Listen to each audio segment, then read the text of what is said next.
The first bell rang, echoing through the noisy high school hallway. Students hurried into their classrooms, laughing, teasing, and scrolling through their phones. It was the first day of term, and a new teacher had just joined. His name was Mr. Lewis, a quiet man in his late 30s, dressed simply in a pale shirt and worn-out shoes. He carried a stack of papers, his eyes kind but uncertain. It was clear he wasn't used to the chaos of this school, and the students could smell that weakness from a mile away. When he entered the classroom, whispers started. "A look at that shirt," one boy snickered. "Did he get it from a thrift store?" Another girl giggled. "Probably doesn't even have a car. Bet he walks here." Mr. Lewis smiled awkwardly, trying to begin the roll call. "Good morning, everyone. I'm Mr. Lewis, your new English teacher." Before he could finish, a paper ball hit his shoulder.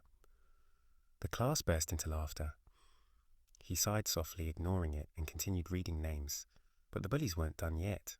When he leaned over to pick up a drop folder, one of the boys, Ryan, the class troublemaker, reached out and tugged at his shirt. The fabric tore slightly near the seam, earning another round of laughter. Mr. Lewis froze for a second. The room went quiet, waiting for him to explode, to yell, to send someone to detention.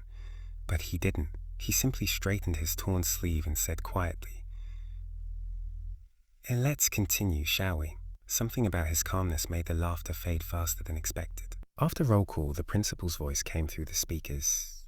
"All classes, please assemble in the auditorium." The students groaned, following behind Mr. Lewis, still whispering and snickering. But when the curtain on the stage lifted, their whispers died instantly.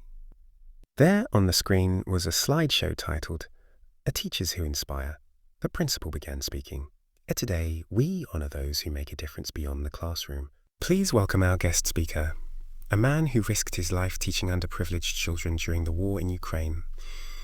Mr. Daniel Lewis." The class gasped. The same quiet man they'd mocked minutes earlier walked onto the stage, his torn shirt still visible, holding nothing but a microphone and a warm smile. He spoke gently. "I've taught in classrooms without roofs, where children wrote on scraps of paper because they couldn't afford notebooks. I've seen kids who lost everything still eager to learn a new word in English. So, seeing all of you here, safe, free, and capable, reminds me how lucky we are." The auditorium was silent. Even Ryan looked down, his arrogance gone. After the assembly, a few students hurried to him, guilt written across their faces. "Mr. Lewis," Ryan mumbled. "I'm sorry. We didn't know." Mr. Lewis smiled softly. "It's okay, Ryan.